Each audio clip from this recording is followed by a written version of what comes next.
Coming up on Our World, Morality Police No More, why Iran is saying they've abolished a long-standing way of life. Plus, how the royals are leaning on star power to draw attention to climate issues.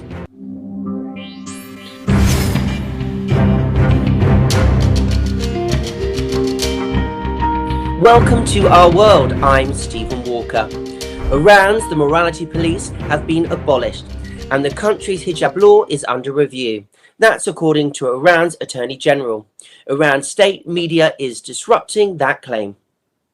Iran's the morality police have been abolished, and the country's hijab law is under review.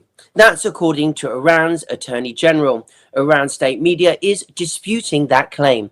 The hijab law led to weeks of protest in the country. The Advocate Channel's Salma Abdelaziz is tracking the latest developments. I'm going to start with the most controversial one, and that is these reports that Iran's morality police was shut down or abolished. Look, these were really off-the-cuff remarks by the Attorney General. He was responding to a question from a reporter about where is the morality police, because many protesters on the ground say they have not seen the morality police on the streets over the course of the last few weeks and months. Again, this was an off-the-cuff response. Iran's state media was quick to push back against it, pointing out that the morality police actually fall under the Interior Ministry, not the judiciary, meaning the Attorney General would have no authority over them. And look, it's really important to know here that if something as central as the morality police was being abolished by the government, that would be a major announcement. That would be a well-orchestrated statement, not a vague response in a press conference. Then there's the second part of this, which is the hijab law, now under review, according to the Attorney General, by the judiciary and Iran's parliament. The results of that review should be revealed in the next couple of weeks. But it's really important to understand that, yes, this protest movement started in opposition to the hijab law, started in opposition to the morality police after Mahsa Amini died in their custody. But it's morphed into something so much bigger than that. This is now a movement that wants to scrap the entire religious system of Iran, that wants to see the dismantling of the Islamic government that's in charge. So simply reviewing the hijab law is not enough. If there's anything that's sort of revealed about these comments that is revelatory, is that the government of Iran is struggling to suppress this movement. It's been going on now for almost 3 months. Rights groups say hundreds of people have been killed, thousands of people arrested. A CNN investigation found that rape and sexual assault are being found, instances of them being found among those who are arrested. This is absolutely something that Iran is struggling to get a grip on. Iran's so-called morality police was established formally in the early 1990s after the Iran-Iraq War. It says the Earth is at a tipping point and the next 10 years will be crucial to repair the planet. That's why he created the Earthshot Prize. In its second year, the event brought the royals to Boston, Massachusetts. They handed out $5 million to projects focused on saving our planet. The Earthshot takeover even took their Royal Highnesses courtside for the Celtics Miami Heat game. The Earthshot Prize, which was held at Boston MGM Music Hall, is now streaming worldwide on PBS and the BBC. Earthshot was inspired by President John F. Kennedy's Moonshot Challenge in the 1960s, which united millions of people around the globe to put a person on the moon. These 5 Earthshots are to protect and restore nature, clean our air, revive our oceans, build a waste-free world, and fix our climate. This year's Earthshot was a star-studded event hosted by Daniel Day Kim and Clara Amfo, with the world's finest attendees. Catherine O'Hara, Remy Malik, Maya Michelle Wu, Shailene Woodley, David Beckham all announced one of this year's winners with performances from Chloe and Hailey Bailey, Billie Eilish, Annie Lennox, and Ellie Goulding.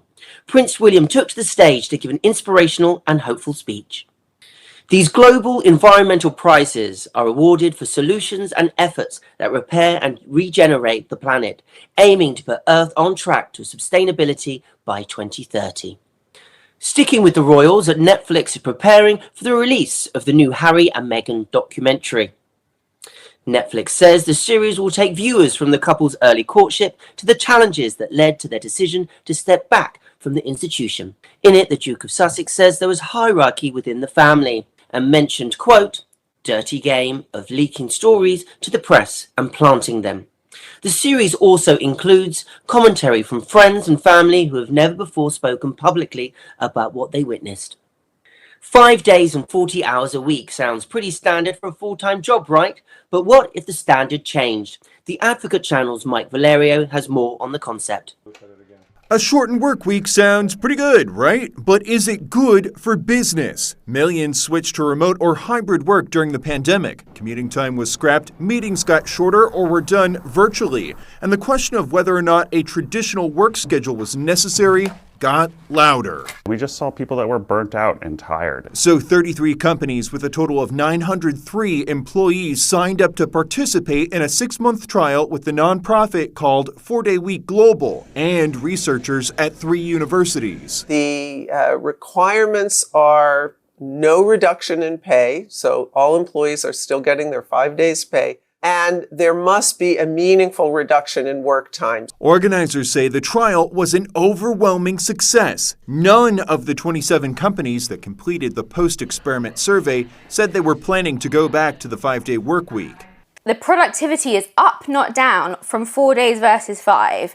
How can I possibly argue to this building of intelligent human beings that I want to put them back on 5 days? Workers reported lower levels of stress and fatigue. Company revenue was higher compared to the year prior, and some managers reported that having an extra day off gave their staff more energy to do their jobs. One of the big benefits we've seen is just the perspective and almost kind of freshness that people bring to work with them. And one 2021 survey showed that 70% of workers in America would support a shorter work week, while only 9% oppose.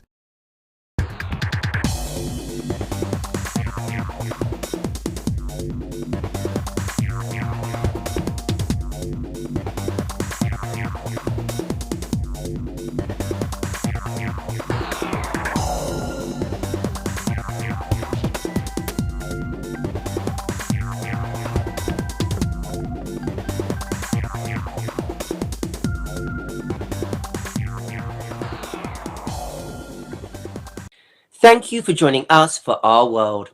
The Advocate Channel is streaming now on Roku, Fire TV, Apple TV, and Android TV.